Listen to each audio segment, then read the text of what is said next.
Hi, I'm Dr. Jason Fung.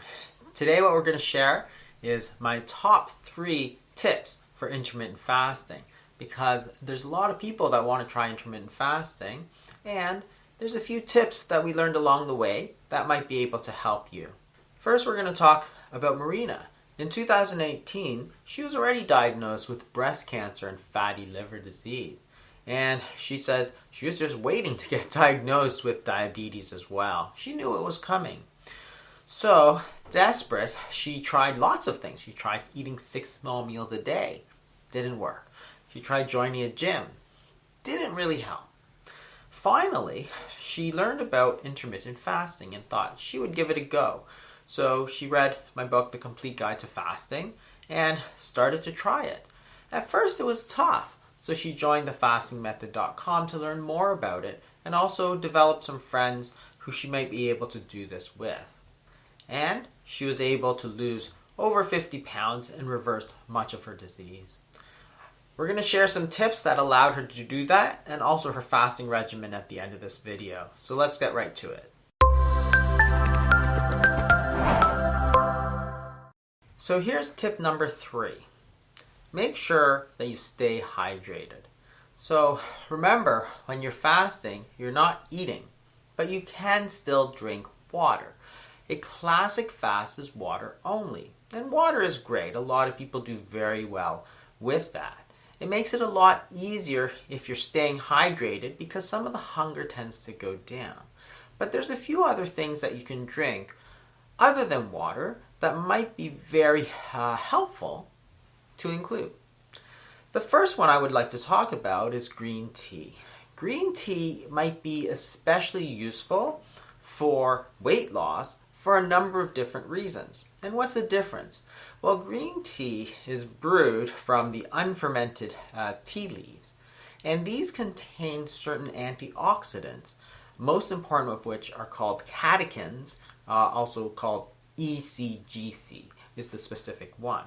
And the reason that they're so beneficial is that they may have a role in suppressing hunger, but also increasing the metabolic rate. And those two things are going to make it easier to lose weight and to fast. And some of the studies that have been done in the scientific literature really bear this out. We can look at a certain meta-analysis, which are studies which group other studies together to look at the overall effect.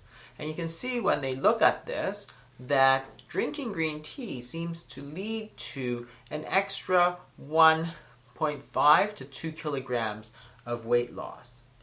Well, that's a real benefit, and green tea is cheap, it's available, it's been used for thousands of years, and it's also very tasty, so there's no reason not to use it. The other thing that green tea tends to do is increase the metabolic rate, and this may be due to not only the catechins, but also some of the caffeine that's in green tea may increase the sympathetic nervous system and lead your body to use more calories. So in this meta-analysis, what they find is that perhaps about 300 to 400 extra calories per day is used extra when you're taking this green tea. So again, the caffeine and the catechins will tend to make your body sort of a little bit more active, and therefore it needs more energy, and therefore it burns more calories. The green tea, through these various mechanisms, may increase the amount of fat oxidation as well as carbohydrate oxidation, which means that your body is using up some of the glucose and using up some of the fat. Remember that the catechins are thought to be the main mechanism through which this happens.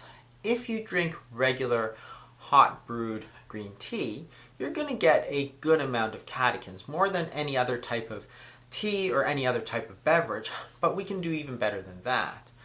If you use a special cold brew, then you can actually extract more of the catechins, because just like when you use cold brew coffee, you can get more of the flavor. When you use the cold brew for green tea, you can also get more of the catechins out, because the heat of the water can sometimes destroy them. But it's not just green tea. If you don't like green tea, that's fine. You can also drink black teas and oolong teas. So the difference between black teas and green teas is that the black teas are fermented. Oolong is a sort of semi-fermentation. So you don't get as many of the catechins, but these catechins actually get changed into other antioxidants called theaflavins, and they may also have some of the same benefits, such as this study where it showed that it also increased the amount of energy expenditure. The other beverages to stay hydrated and also help you with the fasting might be something such as coffee. Now, coffee, of course, can be taken black, but be careful about what you add to it. If you're just adding a small amount of cream, that's likely okay, but adding too much sweeteners or sugar or other dairy products is going to add calories and work against you for weight loss. It's the same for bone broth. So bone broth is another beverage that can be very effective to get you through your fasting day. However, just remember that it does have calories, it does have some protein and so on. But again, if it allows you to go longer, easier, it might be worth it in the end. So all of these fasting variations are very useful. The other thing to consider is also herbal teas. So these are not true teas because they don't contain tea leaves, but things like mint, for example, can be very calming. Chamomile, for example, at nighttime is very soothing. Lemon, that kind of thing. So here's tip number 2. Remember to ride the hunger waves.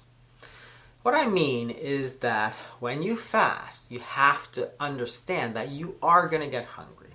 That's just natural. So you have to know how to deal with it, because the number one worry about fasting is that people think that they're going to get hungry, and then they're going to get more and more and more hungry if they don't eat until they're completely consumed by the hunger and they can't do anything else. Luckily, that's not true. So you have to prepare for it. So if we look at the hunger hormone ghrelin, we can see what happens during fasting. In this study, they took people and fasted them for 24 hours to see what would happen to their ghrelin levels, which will correlate to their hunger levels over 24 hours of not eating. And what you see is that during breakfast or lunch or dinner, if you don't eat, your hunger does not keep going up. It actually peaks and then falls just like a wave. And if you look at lunch, for example, if you eat lunch normally at 12 o'clock, at 1 o'clock, 1:30, you're going to be hungry. But by 4 o'clock, in fact, you are no more hungry than if you ate, because your ghrelin levels are back to baseline. Because your body took the calories that it needed out of your body fat. So you're essentially feeding your body off of your body fat. So that's why you're not hungry anymore. So it comes as a wave. If you know that, you can simply do something, maybe drink a big cup of green tea, for example, and by the time you finish it, the hunger wave will have passed and you can get on with your day. What if you do multiple days of fasting? Does the hunger just keep going up and up and up? Actually, it does quite the opposite. What you see is that over day 1, your ghrelin goes up very high and then starts to come down. On day 2, it goes up again, but not quite as high. So over multiple days of fasting, what happens is that this hunger actually slowly disappears, which is the reason that people have been able to do these long fasts. In the 60s and 70s, people would go 30 days, 60 days. The world record was 380 days. People say, how can you do that? It's like because the hunger had largely disappeared. And you can use that to your advantage if you decide to do a long fast. Is there a difference between men and women? Well, if you look at the studies, it suggests that both men and women have this same effect. So both of the ghrelins go up when you don't eat, and both of them will show a slow decline over time. So we would expect this effect to be the same in both men and women. The other real benefit in terms of fasting is the effect on cravings. So cravings are things that we really feel like eating. So people really crave ice cream, or they crave sweets, or any of those things. When you don't eat, it appears that the cravings significantly go down. So in this study, what they did is they compared a low-calorie diet, which is a sort of standard 1,200 calorie a day diet, compared to an extremely low-calorie diet, which is less than 500, which some people would consider on par with fasting.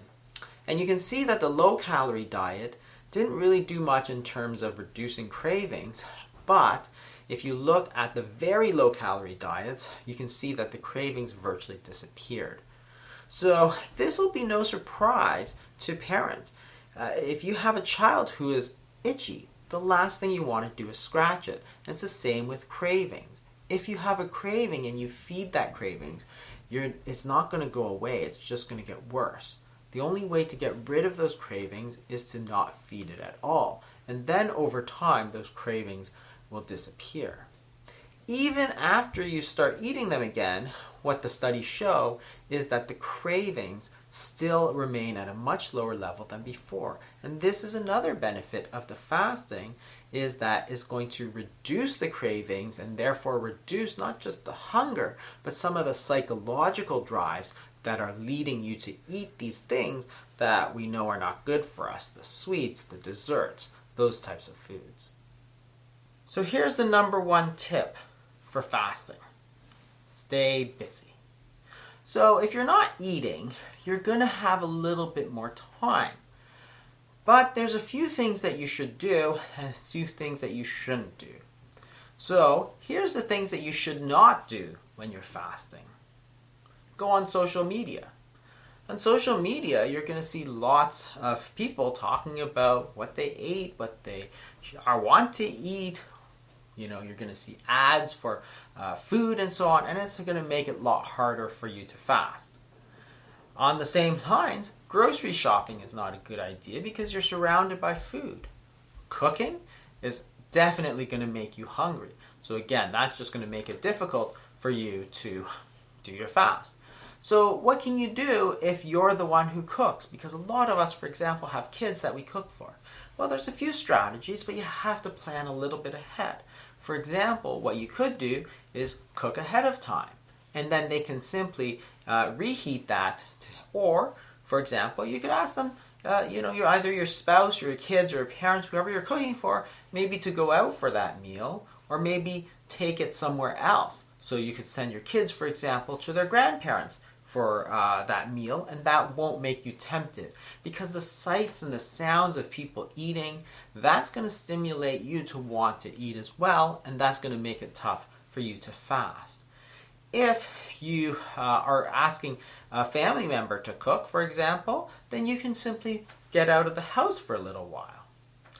So a few other things that you should keep in mind is that going to a mall is probably not a good idea because, again, you've got smells all around you from the food court. That's what a lot of people rely on to get you in to buy their food. Cinnabon, for example, was famous for wafting the smell all over the mall and then making everybody want to buy their foods. Seeing a movie in the movie theater, for example, is the same. There's a smell of popcorn, you see people eating and so on, and parties are much the same idea because a lot of parties are going to have food and people are going to want to socialize, and socialization and the food often go together. So what can you do when you're fasting? Well, here's some suggestions. You can take a bath. Very relaxing. You can add some bubbles to it. You can add some scents to it. Maybe light some candles. You could listen to some music. You could call your mom, call your dad, call your kids. A conversation is going to take your mind completely off of it. Maybe you could organize your closet. You could organize your shoes. You could organize your jewelry. You could clean up your room. You could clean up the basement. There's a lot of stuff down there that gets piled up over the years. You could dust the baseboards. You could clean. You could go out. You could get a haircut. Try a new hairstyle. Maybe you could look online for some vacation ideas. You can go swimming. You could go for a walk outside. If it's cold, maybe you can go snowshoeing or you can go cross-country skiing. You could go to the lake. You could take a drive. You could walk your dog. You could read a book. Try some Zumba. Try a class. Take your bicycle if you haven't done that for a while. Maybe go out to a field. Take some pictures. Pick some flowers. Do some gardening. Call a friend. Go to the library. And how about this? Watch some YouTube videos. All of these things are great ways to get your mind off of eating. It's especially easy at work because there's always more work to be done. You could schedule a meeting at work. You could go through your emails. This is what I usually do, in fact. When I have these podcasts to do or somebody wants to do an interview, I schedule it at lunchtime and then I simply don't eat. And by the time I finish talking to somebody, then it's time to do the next thing or go to the next meeting. I've completely forgotten about it. The hunger has settled down because you're so focused on doing something else. And guess what? You just made it easy for yourself to fast and to lose weight and get work done at the same time, maybe even go home a little bit early. So all of these things you gotta keep in mind, plan ahead. These are great tips to help you lose weight for the new year. And what was Marina's schedule? Marina used a lot of 24 hours a day fasting, which is also called a 1 meal a day.